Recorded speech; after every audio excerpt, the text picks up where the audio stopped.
ভয়াবহ তাপপ্রবাহে নাজেহাল সারা দেশের জনজীবন। টানা কয়েকদিন ধরে হাঁসফাঁস অবস্থা চলছেই। কবে পরিস্থিতি স্বাভাবিক হবে সেই আশায় সবাই, বিপাকে খেটে খাওয়া মানুষ। রোগবালাই বাড়তে থাকায় হাসপাতালেও হিমশিম দশা। প্রতিনিধিদের পাঠানো তথ্য ছবিতে আরও জানাচ্ছেন সিরাজুমনির শুভ।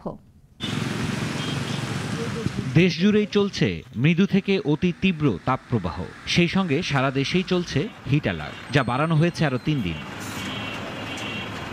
টানা 3 দিন দেশের সর্বোচ্চ তাপমাত্রা রেকর্ড হয়েছে যশোরে। জেলাটিতে তাপমাত্রা পৌঁছায় 42.6 ডিগ্রি সেলসিয়াসে, যা অতি তীব্র তাপপ্রবাহ। প্রচুর গরম ভাই, এখন বুঝছেন, গরম মানে বাইরে বেরোনোর মতো কোনো অবস্থায় না। কষ্ট হলো করার কিছু নেবে, আমাকে কর্ম করে খাইতে হবে।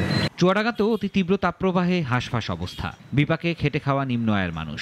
জরুরি প্রয়োজন ছাড়া ঘর থেকে বের হচ্ছেন না কেউ। এখানে খুব গরমের আর খুব গ্যাঞ্জাম হচ্ছে। কেন আমার নাতিনের কোনো চিকিৎসা নেই। এখানে থাকার খুবই সমস্যা, যেহেতু একটা রুমের ভিতরে প্রায় 20-30 জন বাচ্চা আছে, সকলেই ডায়রিয়া জনিত রোগে আক্রান্ত।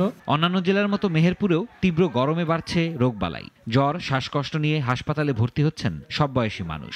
6-7 বার পাতলা পায়খানা হয়েছে, তো এজন্য দেখলাম যে বাড়িতে থাকলে সমস্যা, এজন্য আঁকাবাক্যের হসপিটাল নিয়ে আসলাম। হসপিটালে আসছি কোনো যে একটা সুবিধা পাবো, যে বাচ্চা অসুস্থ, ইনজেকশন বা স্যালাইন আমাদের কিছুই দিছে না। চাঁপাইনবাবগঞ্জেও দুর্যোগে জনজীবন। বাড়তি আর্দ্রতায় জ্বালা ধরছে শরীরে। তাপমাত্রা 41 ডিগ্রি ছুঁই। প্রচন্ড গরম পড়ছে, তাপ বেশি, কষ্টের সাথে চলাফেরা করছি। ঢালাই বাড়িতেও মানে তাপ, মানে অসহনীয় গরম যাকে বলে, ঝালাস।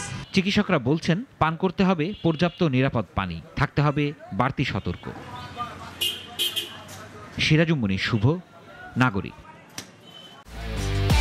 একমাত্র ওয়ালটন এসি দিচ্ছে 1 বছরের রিপ্লেসমেন্ট গ্যারান্টি এবং কম্প্রেসারের 10 বছরের গ্যারান্টি।